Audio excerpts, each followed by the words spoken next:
காப்பாற்றுற சக்தியும் அவங்களுக்கு தான் இருக்குது, பெண்களுக்கு, தாய்க்கு. அதே மாதிரி எங்க தீமை நடந்தாலும் அதை திரிசூலம்னு சொல்லுவாங்க. அந்த மாதிரி திரிசூலத்தை கொண்டு அழுக்கிற சக்தி யாருக்கு இருக்குது? யாருக்கு இருக்குது? சொல்லுங்க. எங்களுக்கு இருக்குதுன்னு சொல்லுங்க. பெண்களுக்கு தான் இருக்குது. எங்களுக்கு ஒண்ணுமே இல்லை. எங்களுக்கு இருக்கிறதெல்லாம் சாயந்தரம் காலையில இருந்து இந்த டாஸ்மாக்னு சொல்றாங்களே, அது எப்ப திறப்பாங்கன்னு நாங்க காத்துங்க எடுக்கிறோம். எப்ப திறப்பாங்கன்னு காத்துங்க. திறந்துட்டான்.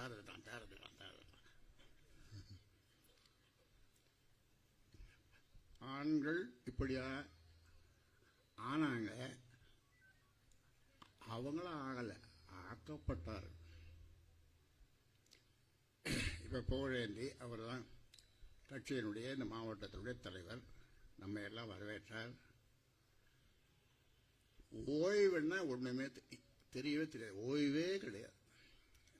ஒரு நாள் 24 மணி நேரம். இப்ப பேசி அமர்ந்திருக்கின்ற ஓய்வறியா உழைப்பாளி தியாகச்சம்மல், சட்டமன்ற உறுப்பினர், பக்கத்தில் இருக்கார தலைமை நிலைய செயலாளர் அன்பழகன், மாநில வன்னியர் சங்கத்தினுடைய செயலாளர் வைத்தி, இப்படி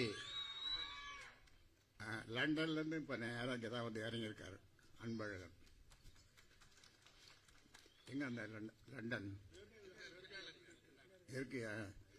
ஆமா, பிரிட்டிஷ் ஏர்வேல வந்தார். இப்படி இந்த கிராமத்தில் இருக்கிற மக்கள் ஒரு காலத்தில் அன்று ஒரு நாடு இருந்தது. அந்நாட்டில் இது இல்லை. எது இல்லை? குடி. அந்நாட்டில் குடி இல்லை.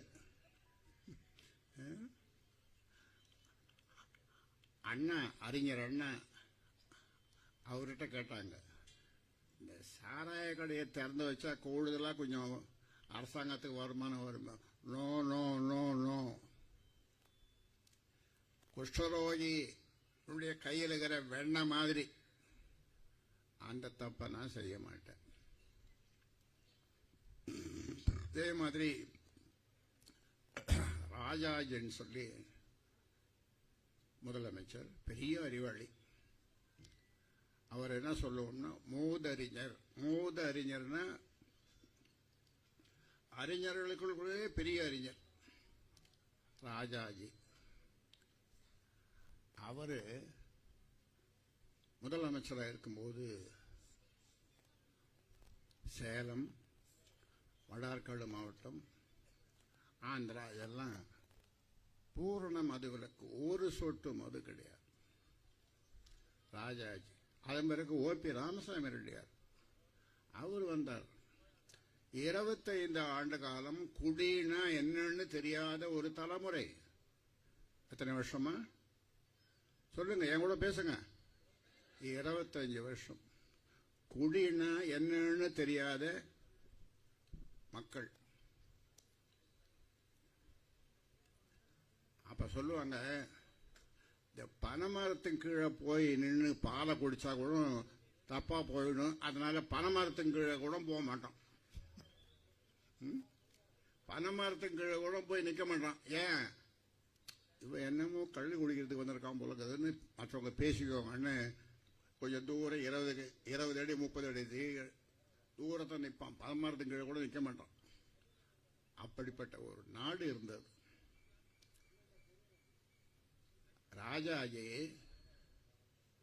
ஓமந்தூர் ராமசாமி ரெட்டியார், பேரறிஞர் அண்ணா இவர்களெல்லாம் தமிழ்நாட்டில் ஆளும்போது ஒரு சொட்டு மது கிடையாது.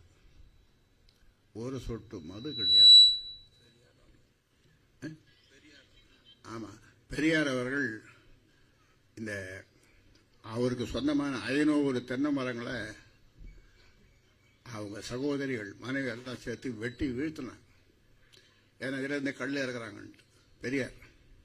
அதனால தான் அவரை பெரியாருன்னு சொல்றோம். அதன் பிறகு கலைஞர் திமுக வந்தது. அவரு சாராய கடையை திறந்து உத்தரவு போடுறார். ராஜாஜி 94 வயசு ராஜாஜி. நான் சொன்னல மூதறிஞர். நல்ல மழை, கொட்டும் மழையில கொடை பிடிச்சி 94 வயசு கலைஞர் வீட்டுக்கு போறார். கலைஞர் முதலமைச்சர். போய் வேணாங்க, இந்த தப்பை பண்ணாதீங்க. 25 ஒரு தலைமுறை குடின்னா என்னன்னு தெரியாம வளர்ந்துட்டாங்க. வேணாங்க, இந்த தப்பை செய்யாதீங்கன்னு ராஜாஜி கேட்டார். யார்கிட்ட போய் கேட்டார்? சொல்லுங்களேன், பேசுங்க. கலைஞர்கிட்ட. எத்தனை வயசு அவருக்கு ராஜாஜிக்கு அப்போ? 94 வயசு. கொட்டும் மழையில கொடை பிடிச்சுன்னு போய் கேட்கிறாரு. ஆனா போய் கேட்டாரு. 3ஆம் நாள் கள்ளிக்கடை சாராய கடையை திறந்தார். யார் திறந்தது? சத்தமா சொல்லுங்க. கலைஞர். எந்த கட்சி? இந்த பாரதியார்னு நீங்க கேள்விப்பட்டிருப்பீங்க. ஒரு கவிஞர், முண்டாசு கவிஞர்னு சொல்லுவாங்க அவரு, பாரதியார். அவரு ஒரு பாட்டு பண்ணார். என்ன பாட்டு பண்ணார்? ஆலைகள் செய்வோம், ஆலைகள் செய்வோம், கல்வி சாலைகள் செய்வோம் அப்படின்னு அவர் பாடினார். அதை திமுக காரங்க தப்பா புரிஞ்சுக்கின்னு ஆலைகள் செய்வோம்னா பாரதியார் சாராய ஆலை செய்வோம்னு சொல்லிட்டார்கள். திமுக காரங்களாம் ஓ பாரதியாரே சொல்லிட்டாரு. அப்புறம் என்னப்பா, நீ ஒரு ஆலை எடுத்துக்க சாராய ஆலை, நீ ஒரு சாராய எடுத்துக்க, பீர் பிராந்தி உஸ்கி கிஸ்கி, அதுக்கு ஒரு ஆலை நீ எடுத்துக்கோ. எல்லாருக்கும் இப்ப 8 பேருக்கு திமுக 8 பேர் வடிச்சுனே இருக்கிறாங்க. ராத்திரி பகலுமா வடிக்கிறாங்க. என்னத்தை வடிக்கிறாங்க? சாராயத்தை வடிக்கிறாங்க. அது மட்டும் வடிஞ்சுனே இருக்குது. இங்க நம்ம சொந்தம் என்ன பண்றான்? காலையிலே காத்துக்கிறான். அவன் அடிச்சதை குடிக்கிறதுக்கு. குடிச்சிட்டு நேரா வருவான் வீட்டுக்கு. ஏண்டி இத மனுஷன் சாப்பிடுவானா அப்படின்னு பொண்டாட்டிக்கிட்ட அந்த சோத்தை எடுத்து அப்படியே அடிப்பான் செவத்துல. பொண்ணு பிள்ளைங்கள்லாம் அப்பா அடிக்காதப்பா, தினம் அடிக்கிறியப்பா, அம்மாவை அடிக்காதப்பா, குடிக்காதப்பா, எட்டி உதைப்பான். அந்த குழந்தை போய் அங்க விழும். இந்த நிலைமை இன்னைக்கு வரைக்கும் இருக்கு. இதனுடைய கொடுமைய கள்ளக்குறிச்சியில் என்ன ஊர் அது? கருணாபுரம். 60 பேர் 65 பேர் சாராயம் குடிச்சு, கள்ள சாராயம் குடிச்சு, எல்லாம் ஒரே சாராயம் தான். கள்ள சாராயம், நல்ல சாராயம், அந்த சாராயம், இந்த சாராயம், சீமை சரக்கு, அப்படி சீமையிலேருந்து வந்த சரக்கு, வராத சரக்கு, எல்லாம் அவ்வளோ பேர் சத்தான். ஆமா, ஆமா. இவங்க என்ன பண்ணாங்க? இந்த தாய்மார்களுக்கெல்லாம் சொல்றேன், சாராய பாட்டில் கீழே எழுதினாங்க, மது, அதாவது சாராயம், உயிருக்கு கேடு, உயிருக்கே கேளம். அப்புறம் என்ன கேடுன்னு எழுதினாங்கன்னா, வீட்டுக்கு கேடு, வீட்டுக்கும் கேளம். அப்புறம் நாம வாழறமே இந்த நாடு, அதுக்கும் கேளம். இதை எழுதி விட்டுட்டு பாட்டில்ல நன்னா குடிங்கோ. என்ன சொன்னாங்க? நன்னா குடிங்கோ, நல்லா குடிங்கோ. ஏன்னா அதுல வர வருமானத்தை வச்சுதான் உங்களுக்கு இந்த தேர்தல் நேரத்தில் டோக்கன் கொடுப்பாங்க. இப்போ முன்னால அந்த காலத்தில் ஒருத்தர் தேர்தலில் நின்னார். காஞ்சிபுரம்னு ஒரு ஊர். அவர் ஒரு பஸ் ஓனர், நடேச முதலியார். அவர் என்ன பண்ணார், வெத்தலைப்பாக்கில் பெருமாள் படத்தை வச்சு முதல் அப்பதான் கொடுத்தார். இன்னைக்கு பார்த்தீங்கன்னா இங்க இந்த ஊர்ல இந்த தொகுதியில் இடைத்தேர்தலில்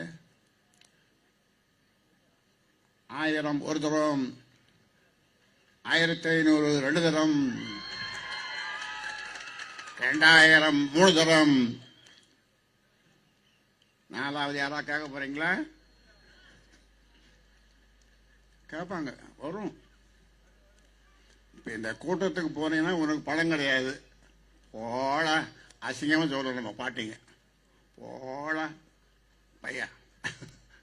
அந்த அந்த வார்த்தையை சொல்லக்கூடாது மேடையில். நீ கொடுத்து இந்த படத்தை வச்சாடா, நான் இவ்வளோ நாளாக அந்த குழந்தைங்களை படிக்க வச்சேன், என் பேரன் பேத்திகள்லாம் கல்யாணம் பண்ணி கொடுத்தேன் அப்படின்னு பாட்டி சொல்லுது. கூட்டத்துக்கு போகக்கூடாதாமே. அதனால நீங்க நல்லா வாழணும், உங்க பிள்ளைங்க படிக்கணும், உங்க பேரன் பேத்திகள் நல்லா படிக்கணும். படிக்கணும்னு நாங்க சொல்றோம், பாடுபடுறோம். எனக்கு 86 வயசு வரப்போகுது. 85 முடிஞ்சு 86, இந்த மாசம் 25ஆம் தேதி 86. 45 வருஷமா உங்களுக்காக நான் போராடிட்டு இருக்கிறேன். இப்ப தலைவர் சொன்னாரு, மகாத்மா காந்தி தான் எந்த வேலைக்கு போனது, எந்த பதவியும் கிடையாது. அது மாதிரிதான் நான் இருக்கிறேன். 90,000 கிராமங்களுக்கு நான் போயிருக்கிறேன். 90,000 கிராமங்கள் என் கால் பற்று. போகும்போது அப்போ அது காலத்தில் பெண்கள் ஆலத்தி எடுப்பாங்க, ₹1 நாணயம் அப்போ அதில் போடுவாங்க. எனக்கு அப்போ கொடுப்பாங்க ₹1 நாணயம். இன்னைக்கு பார்த்தா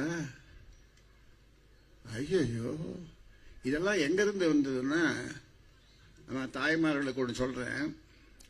திமுக தொடக்க காலம், அப்போ அந்த காலத்தில் அவங்க எம்எல்ஏலாம் இல்லை. முதல்ல ஒரு 15 எம்எல்ஏ, அப்புறம் ஒரு 50 எம்எல்ஏ, அப்புறமா ஆட்சி பிடிச்சிட்டாங்க. அப்போ இந்த மாதிரி பொதுக்கூட்டத்தில் திமுக பேசுவாங்க, தலைவர் ஒருத்தர் பேசுவார். 2-3 பேர் என்ன பண்ணா, துண்டு எடுத்துன்னு போய் அந்த கூட்டத்துக்கு வந்தவங்கள்ட்டலாம் துண்டு எடுத்துட்டு போ, காலெல்லாம் போடுங்க, அரைனா போடுங்க, ஓரனா போடுங்க. அப்ப காலெல்லாம் அரைனா ஓரணும், ₹1 துண்டில் போடுவாங்க. இந்த துண்டில் 3 பேர் வாங்கி வந்து இப்படி உட்காந்துக்குவாங்க கீழே. எண்ணி ₹29.08 அப்படி சொல்லுவோம்.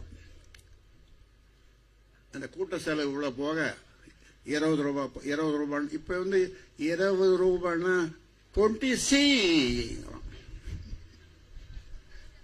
20C என்னப்பா வைத்தி?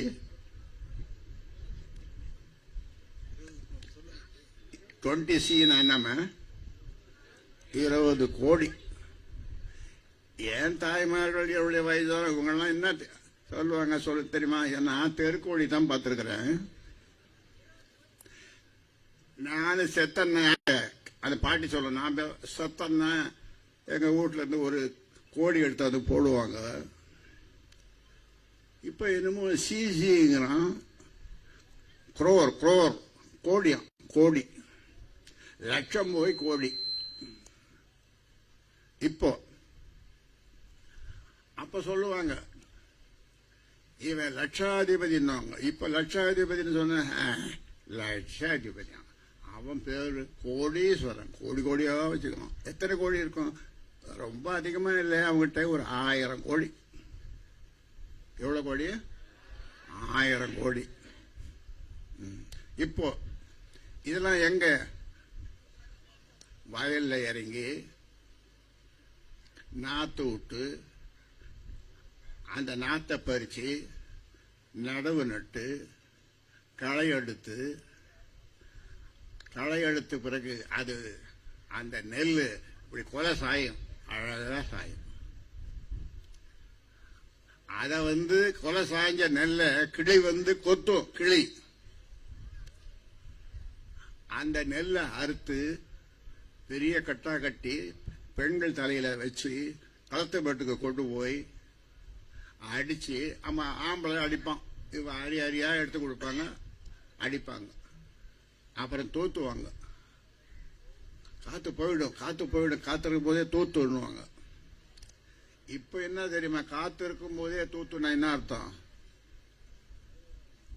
சொல்லுங்களேன்? ஆட்சியில இருக்கும் போதே அடிச்சுக்கோ அடிச்சுக்கோ அடிச்சுக்கோ அடிச்சுக்கோ, காத்துள்ள போதே அப்ப தூத்துவாங்க, மூட்டை கட்டுவாங்க, வீட்டுக்கு கொண்டு வருவாங்க, அதை வச்சுன்னு சாப்பிடுவாங்க. அது அந்த காலம், அது அந்த காலம். இந்த காலத்தில் யார் உழைக்கிறாங்க? இந்த காலத்தில் மிஷின் வந்துருது, அது கொஞ்சம் வேலை செய்யுது கூட, அது வேற. ஆனா இன்னைக்கு நிலைமை என்ன? இப்ப நாம என்ன சொல்றோம், இந்த பிள்ளைகள்லாம், உங்க பிள்ளைகள் பேரன் பேத்திகள் எல்லாம் படிக்கணும் படிக்கணும் படிக்கணும், கலெக்டர் ஆகணும், டாக்டர் ஆகணும், எல்லா வேலைக்கும் போகணும், பெரிய பெரிய விஞ்ஞானி ஆகணும், அப்படி ஆகணும் இப்படி ஆகணும்னு இந்த ராமதாசும் நம்ம தலைவர் ஜே.கே. மணியும் இங்க இருக்கிறவங்க எல்லாரும் நாங்க பாடுபட்டு இருக்கோம். நாங்க படிங்க படிங்க படிங்கன்னு சொல்றோம். அவங்க என்ன சொல்றாங்க? குடிங்க குடிங்க குடிங்க. நீங்க படிங்க படிங்க, உங்க பேரன் பேத்திகள், உங்க பிள்ளைங்க, பெண் பிள்ளைகள் எல்லாம் படிங்க படிங்கன்னு சொல்ற எங்களுக்கு நீங்க ஓட்டு போடுவீங்களா? குடிங்க குடிங்க அப்படின்னு ஒரு 2000 கொடுத்து ஒரு ஓட்டுக்கு விலை பேசுற சீமான்கள் என்னது, இந்த பெரிய ஆளுங்க, பெரிய பணக்காரர்கள். நான் வேற ஏதாவது நினைச்சு போறீங்க, பெரிய ஆளுங்க இவங்களெல்லாம். ஒரு ஓட்டுக்கு 2000, அது அதிகமாக கூட போகும். ஆனா நான் என்ன சொல்றேன், வாங்கிக்கங்க, வாங்கி சொல்லாம வாங்கிக்கங்க. அது யார் படம், எங்கிருந்து வந்தது? அது கொள்ளையடிச்ச படம் தான். அதனால வாங்கிக்கங்க. ஆனா ஆமா, எவ்வளவு கொடுத்தாலும் வாங்கிக்கங்க. ஆனா ஓட்டு போடும்போது மட்டும் மாம்பழம், ஓட்டு போடும்போது மட்டும் மாம்பழம். அதனால ஆமா, இது நம்ம கோயில், திரௌபதி அம்மன் கோயில்.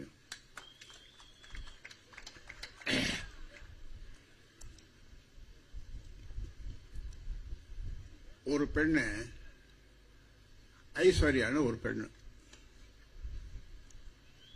அது ஒரு நாள் எனக்கு மருங்கூர், பண்ருட்டி பக்கத்தில் மருங்கூர்னு ஒரு கடலூர் மாவட்டம், அந்த பொண்ணு எனக்கு போன் பண்ணி, ஐயா நான் ஐஏஎஸ் பாஸ் பண்ணிட்டேன் அப்படின்னு, கலெக்டர் வேலைக்கு பாஸ் பண்ணிட்டு எனக்கு போன் பண்ணி சொல்லுச்சு. ரொம்ப மகிழ்ச்சிமா, வாழ்த்துக்கள் அப்படின்னு சொன்னேன். ஐயா என்ன சொல்லுது அப்புறம் மறுபடியும், இதெல்லாம் உங்களால் தான் கிடைச்சது அப்படின்னு.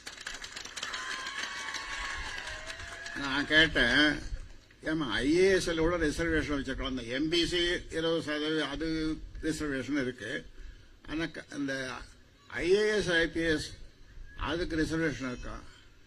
ஐயா ஐஏஎஸ் ஐபிஎஸ் எழுதணும்னா ஒரு டிகிரி இருக்கணும், ஒரு பட்டம் இருக்கணும், ஒரு பட்டம் வாங்கியிருக்கணும். நான் அண்ணா யூனிவர்சிட்டியில், அண்ணா பல்கலைக்கழகத்தில் சேர்ந்து படித்து ஒரு டிகிரி வாங்கினேன். அந்த டிகிரி வாங்கினால்தான் நான் ஐஏஎஸ் எழுத முடிஞ்சது. அந்த அண்ணா யூனிவர்சிட்டியில் எனக்கு அந்த டிகிரி வாங்கிறதுக்கு யார் உதவி செய்யுதுன்னா, நீங்க வாங்கி கொடுத்த எம்பிசி இடஒதுக்கீடு அப்படின்னு சொல்லிச்சு. அப்புறம் இப்ப பார்த்தா அவன் அக்காவும் கலெக்டர். அவன் தம்பி ஒரு நாள் சென்னையில் நான் போயிட்டே இருக்கேன் கார்ல, அவன் என்ன என் கார் ஓரமாவே ஸ்கூட்டர்ல வரான். அந்த பையன், நான் டிரைவர்கிட்ட சொல்லி, இந்த பையன் கூடவே வரான், அவன் நிறுத்த, அவன் என்னன்னு கேட்பான். அவனை கூப்பிட்டேன். என்னடா பண்றேன்? இல்லை, நான் இங்கே ஐஏஎஸ்க்கு படிக்கிறேன், கோச்சிங்கு. அப்போ நான் சொன்னேன் அவங்ககிட்ட, நீ கலெக்டர் ஆயிடுவே. நீ கலெக்டர் ஆனதும் உனக்கு ஒரு நாள் நான் கார் ஓட்டுறேன்.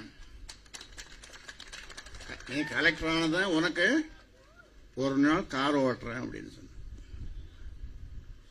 அதை போட்டோலாம் எடுத்துக்கிட்டு எல்லாம் போட்டுக்கணும். எதுக்கு சொல்றேன்னா, உங்களுக்காக 86 வயசு வரப்போகுது. உங்களுக்காக நாளும் பாடுபட்டு கொண்டிருக்கிற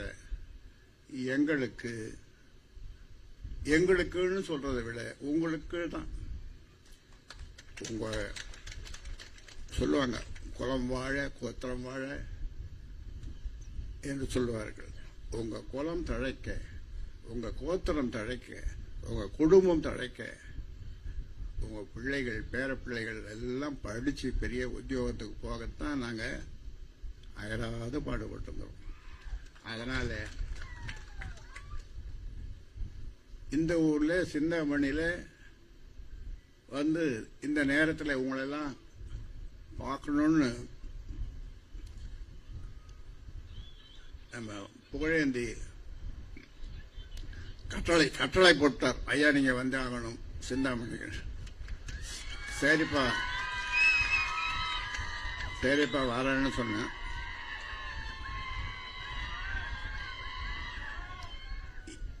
என் மனைவி சொன்னாங்க, சும்மா இங்கன்னா உட்காந்துருக்க கூடாது, இந்த வயசுலயும் முடியாத வயசுலயும் ஓடுறீங்களே அப்படின்னு. வரும்போது கூட திட்டினாங்க, நீ ஒரு பக்கம் திட்டிக்கோ அப்படின்னு சொல்லி, நான் சிந்தாமணி மக்களை பார்த்துதான் ஆகணும்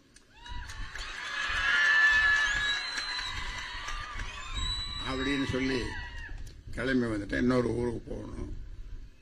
அதனால நீங்க மறக்காம, அதிலும் குறிப்பா பெண்கள் எல்லாம் இப்ப இன்னைக்கு ரொம்ப விழிப்பா இருக்காங்க, உஷாரா இருக்காங்க.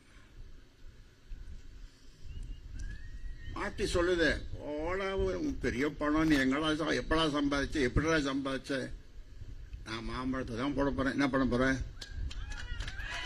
அப்படின்னு சிந்தாமணியில் இருக்கிற பாட்டி பெண்கள். நீங்க நினைச்சா, பெண்கள் நினைச்சா எதையும் செய்ய முடியும். அவ்வளோ சக்தி இது உங்ககிட்ட. உங்க ஓட்டு அதிகம், ஆண்கள் ஓட்டு குறைவு. நீங்கெல்லாம் மெஜாரிட்டி, நாங்கள்லாம் மைனாரிட்டி. ஏன்னா உங்க ஓட்டு அதிகம். 100 ஓட்டுன்னா 51 ஓட்டு பெண்கள் ஓட்டு, 49 ஓட்டு ஆண்கள் ஓட்டு. அப்ப நீங்க மெஜாரிட்டி, நாங்க மைனாரிட்டி இல்லையா? அதனால நீங்க நினைச்சீங்கன்னா அரசாங்கத்தை மாற்ற முடியும், வீட்டுக்கு அனுப்ப முடியும், கொள்ளையர்களை நீங்கள் விரட்ட முடியும், கருணாபுரம் நடக்காமல் பார்த்து கொள்ள முடியும். டாஸ்மாக் சாராயம் அப்படிங்கிறான், அது ஒரு இடத்துல டாஸ்மாக் கடை, அப்புறம் பாத்தீங்கன்னா சந்து கடை, சந்து கடை. அது எந்த சந்தையில, இந்த சந்தையிலையும் விற்பாங்க, அந்த சந்தையிலையும் விற்பாங்க. அப்புறம் என்னடா, பாக்கெட்லயும் விற்பாங்க, சின்ன சின்ன பாக்கெட்ல இதெல்லாம் கொடுப்பாங்க. வஞ்சனம் இல்லாம யார் ஒன்றாலும் வாங்கி கொடுத்துரும். எழுப்பாவிகளா, சாராயம் தான் விற்கிறீங்க. எங்களுடைய குல தெய்வங்களா இருக்கிற இந்த இளைஞர்கள், பிள்ளைகள், பள்ளிக்கூடம் படிக்கிற அந்த குல தெய்வங்களை கஞ்சா கொடுத்து கெடுக்கிறீங்களப்பா. உங்களை கையெழுத்து கும்பிட்டுக்கிறேன், இந்த கஞ்சாவை ஒழிங்கன்னு எவ்வளோ சொல்லி பார்த்தேன், கேட்கல. இப்போ இந்த கஞ்சா, கள்ள சாராயம், அந்த சாராயம், சந்து சாராயம், பொந்து சாராயம், இந்த சாராயம்லாம் ஒழியணும்னா இந்த விக்கிரவாண்டி தொகுதியில மாம்பழம் ஜெயிக்கணும். மாம்பழம் ஜெயிக்கணும்னா உங்க சொல்லுவாங்க, உங்கள் பொன்னான வாக்குகளை, விலை மதிக்க முடியாத வாக்குகளை, உங்கள் பொன்னான வாக்குகளை, விலை மதிக்க முடியாத வாக்குகள். இப்படி கும்பிடுவோம், அப்படி கும்பிடுவோம், இப்படியும் கும்பிடுவோம். அப்புறம் மேல கும்பிடுவோம், தலை மேல கும்பிடுவோம். அவன் கும்புறத பார்த்தா அந்த அழகு பல கோணத்தில் பல படுத்த சினிமாவில் தான் எடுத்துக்கெல்லாம் காட்டுறானுங்களே. நீங்கள் தான் சினிமா பார்க்குறீங்களே. ஆமாம், பொண்ணான வாக்குகளை. ஆமாம், உனக்கு என்ன வேணும்? மூக்குத்தி வேணுமா, இல்லை கம்மல் வேணுமா, ஒரிஜினலாக வேணுமா, டூப்ளிகேட்டாக வேணுமா, எது வேணாலும் உங்களுக்கு கொடுக்குறோம். ஆனால் திமுக மட்டும் நீ மறக்காம போடுங்க. இந்த மாம்பழத்துக்காரனுக்கு போடாதீங்க. ஏன்னா அவன் சாராயம் வேணான்னு சொல்றான், படிக்க சொல்றான். ஆமா, ஜாதி வாரியா கணக்கெடுப்பு எடுக்க சொல்றாங்க. நம்ம தலைவர் ஓய்வறியா உழைப்பாளி அது பேசுறாரு, சட்டமன்றத்திலேயே பேசுறாரு. இது எங்களுக்கு அதிகாரம் கிடையாது, அங்க டெல்லிக்காரனு தான் அதிகாரங்கிறாரு முதலமைச்சர். உங்களுக்கு இருக்கிற அதிகாரம் உங்களுக்கே தெரியலங்கிறாரு ஜி.கே. மணி தலைவர். ஜாதிவாரி கணக்கெடுப்பு எடுத்துட்டா வன்னியர்கள் அதிகமா இருக்கிறாங்கன்றது தெரிஞ்சிருமோ. அப்ப வன்னியர்கள் அதிகமாக, நாங்க வன்னியர்களை மட்டும் கொடுத்து சொல்லல, 20% 108 ஜாதி, இந்த 20 விழுக்காடு. நான் போறேன்னு நான் ஜெயிலுக்கு போனேன். மொத்தம் சென்ட்ரல் ஜெயில் எத்தனைங்க இருக்கு? 11 இருக்குது மத்திய சிறைச்சாலை. இந்த பாளையங்கோட்டை ஜெயிலுக்கு தான் நான் போகல. யாருக்காக? உங்களுக்காக. இந்த 7 நாள் சாலை மறியல் ஒரே நாள்ல 21 பேரை சுட்டாங்க. இங்க இந்த தொகுதியிலேயே 8 பேர் என்ன அரெஸ்ட் பண்ணாங்க, கைது பண்ணாங்க. கைது பண்ணி சென்னையில் இருக்கிற சென்ட்ரல் ஜெயில் அங்க இட்டு போனாங்க.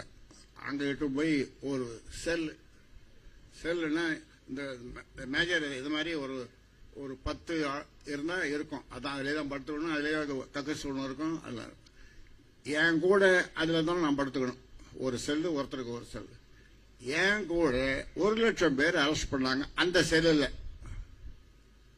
அவங்க யாருன்னா, பக்கத்தில் கூவம் ஆறு ஓடுது, அதுல இருந்து வந்த கொசுக்கள். 1,00,000 கொசுக்கள் என் கூட குடியிருந்தது அந்த செல்லுல. 1,00,000 கொசு. அப்புறம் ஒரு 15 நாள் பொறுத்தனா வெளியே வந்தேன். அப்புறம் எதுக்கு சொல்றேன்னா, உங்களுக்காக தான்.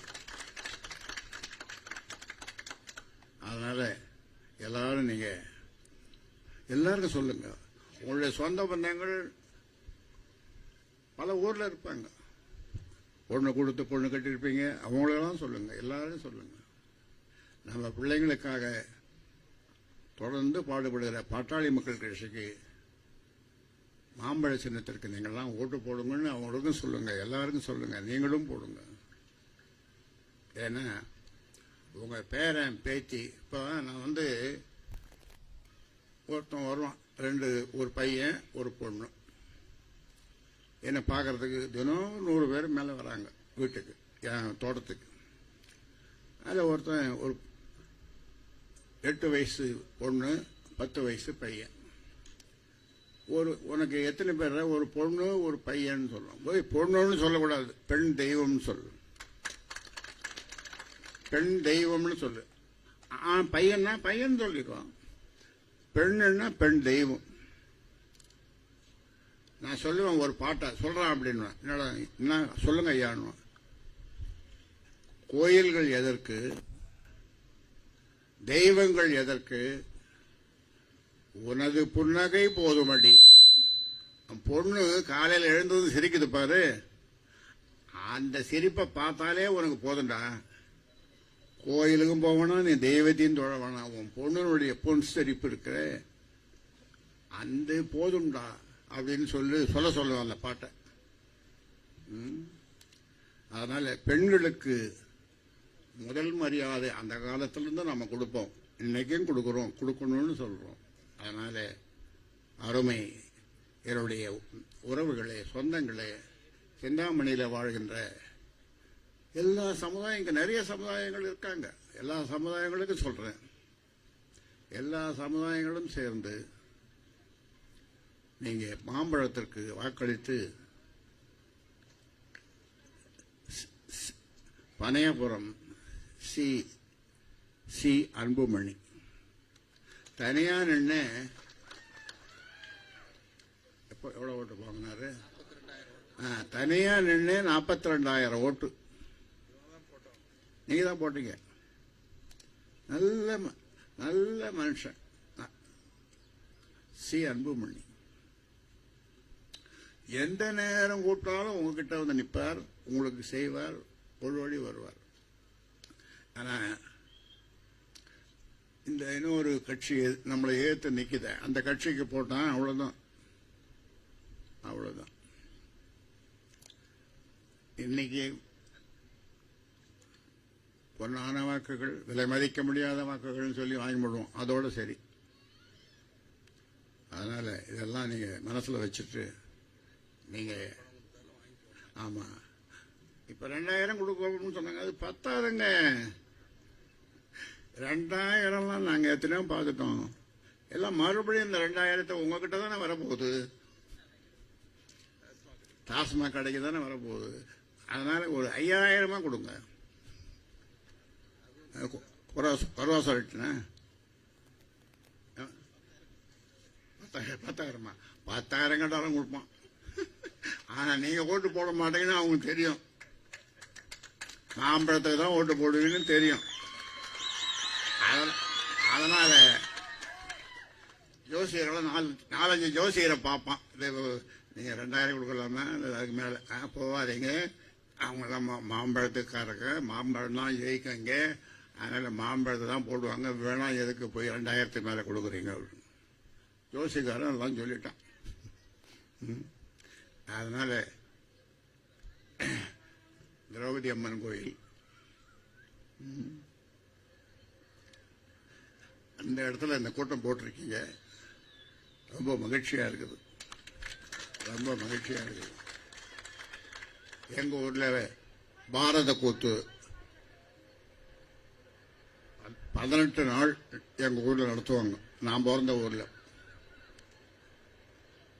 18 நாள் நடக்கும். நான் சின்ன பையனா இருக்கும்போது ஒரு பாய் எடுத்த போது இடம் பிடிச்சிக்குவோம். அப்போ கூத்து பார்க்கறதுக்கு. ஆமா, அந்த ஒரு வேஷம் வரும், பொம்பளை வேஷம்.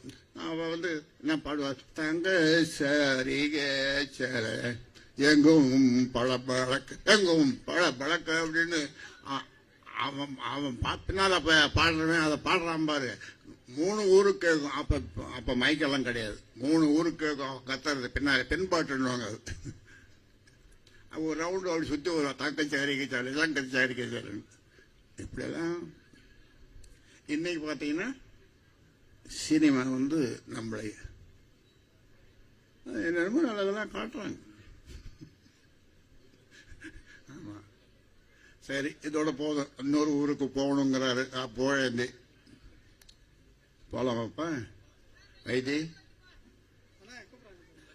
இனியா தாத்தா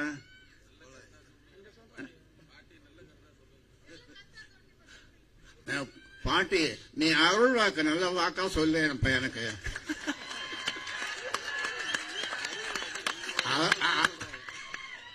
பாட்டி சொன்னதான் பலிக்கும்.